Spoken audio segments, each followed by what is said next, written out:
Hello everybody and welcome back to another episode of Rad World, and man, do I have a story to tell.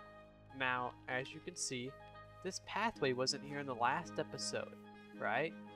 So, you think I just did it off camera, but that's not the only thing I did off camera, per se. I didn't really do it off camera. I recorded everything that I did, and then proceeded to accidentally delete all those recordings. That's right, I lost like 5-6 hours worth of footage at my own negligence. So, and on top of that, I'm sick and I have to just at least get something out for tomorrow. So, it's not a good time right now. And oh, I got this along with the other two horns. So, I guess there's that. But to explain the things that I thought I captured on camera, or well, I did capture them on camera. To explain the things I deleted, I added 2 more sugarcane farms because it's okay. Because this one just was not producing enough sugarcane compared to the huge amount of gunpowder that this thing produces. I just needed more sugarcane to keep up with the production of that thing. So I've got 3 of these now, and they're all running, but they're all running at full capacity and all that stuff. So I should be getting more sugarcane to meet up with the demand of the creeper farm. The wool is coming along nicely too. And to explain this thing, so this thing is a concrete maker kind of thing, right? So you place the concrete here, it'll push the concrete along, it'll get hardened right here, and then all these pistons push it down, and then it kind of accumulates down here. And then to turn on the TNT duper, you press this, and then you press this, and it should, yep, and it'll start to duplicate the TNT, and it'll blow up the concrete down there. Really, really neat machine. And then to turn it off, you just pull that down and bada boom, bada bang. But yeah, I really like it. It was incredibly simple to build, and I don't know anything about redstone, and I could follow it really, really well. So, oh, and by the way, the person who created this is Adil Games. I think I'm saying that properly. I will leave a link to their channel in the description, as long as a direct link to the video, so you guys can copy it too. But I'm really, really excited to use this thing. It just seems so cool. All this cool techie stuff that I don't know what it does, but it's cool. So that was really all I did last episode. I created this really neat pathway here, which I am absolutely loving, by the way. I have a hard time creating these organic and natural pathways, and I feel like I did really, really well here. So now, I'm not going to end the video here. That would be foolish on my part, and you guys wouldn't really get to see anything. So I'm going to make a tree farm in this episode, or rather this half episode, I guess. Oh, and I also forgot to include the interior of the second floor. Yes, I did all of this in the last episode. Got the bedroom all squared away. I'm really, really liking it, especially this fireplace design. I'm going to put some cracked bricks in here just to give it a bit more texturing. Some iron bars here and a carpet here. But other than that, yeah, I'm not going to add too much else. I really, just really, really like this room. I think I did a really good job. The bedroom, though, it's a little small. I couldn't work as well with it, okay? It was tough for me. And then we don't talk about the attic. There's an issue here that I've come across where this shelf here is 1 block farther than this shelf is here. So technically, 4 bookshelves here would be centered, right? And yes, it would be. But then there's an extra bookshelf here when there's 3 here. And because there's no shelves here, this is technically centered back here. And I do not want to deal with it. So I might have to think a little bit more about the attic of this place, but it's gonna stay as it is. So yeah, the tree farm. Now, I have not gathered any of the materials for it, as I didn't really plan on it now, did I, eh? Kind of, might have deleted the plans for this next episode.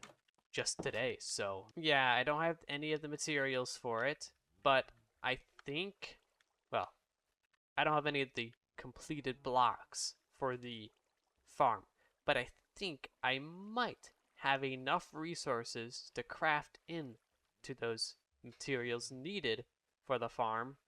So that way I don't have to go out and get materials. And I can actually make this video in 2 hours. It's not going to take me 2 days to make it. So this is kind of an unnecessary time lapse, but I need content for this video. So you're going to get to watch me do a crafting, maybe material gathering time lapse. So yeah, it might not be super interesting, but so see you guys after a few minutes.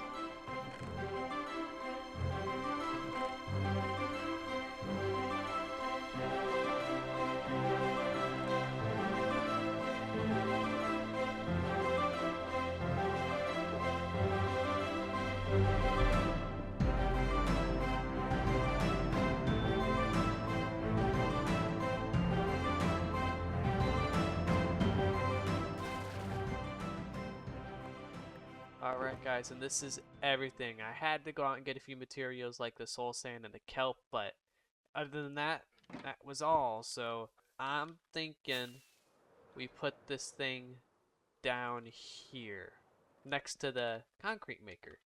And then the flower farm, which I talked about in the recording I deleted, is going to go here. So now that we have collected all of the resources, I say we move on to a nice building time lapse.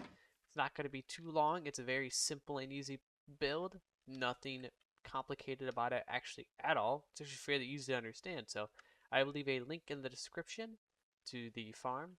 And the person who created this is Ixan4. I hope I'm pronouncing that correct. It's a really weird username, but I'll also leave a direct link to their channel in the description. So with that being said, I'll see you guys after another time lapse.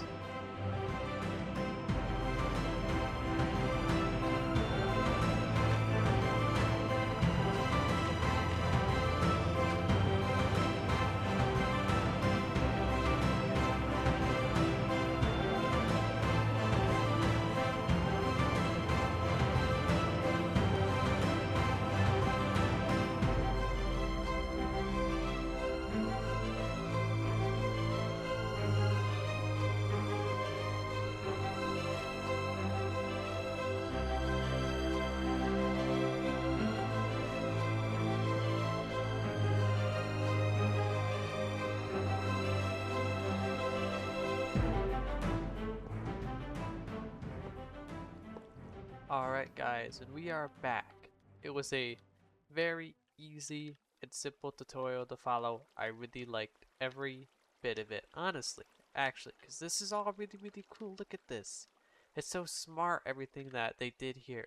I had a lot of fun building it. It was honestly more fun than building that thing was, and I thought that was fun, but this is really fun.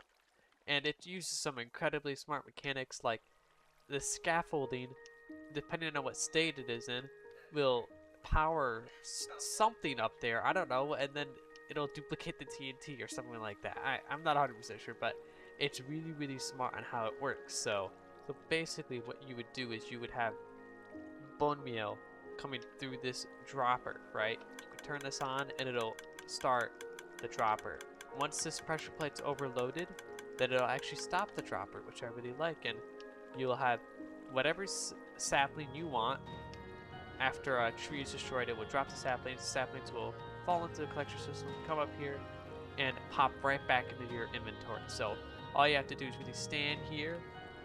You would have bone meal in your offhand, and you would plant, and then it would just bone meal the tree right up, and TNT would destroy it. It's really simple, and I really like it. So, but that is going to be the end of the video. I know, a really short one because of what happened earlier, but hey, I have to get something out tomorrow, so it is what it is. Besides, it's not going to be super hard to edit, so I guess I would light on myself. I don't know, but thank you guys so much for watching and understanding about what happened.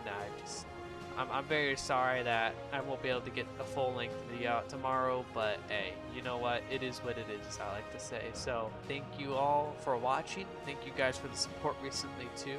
I absolutely love it. And I will see you all in the next episode. Goodbye.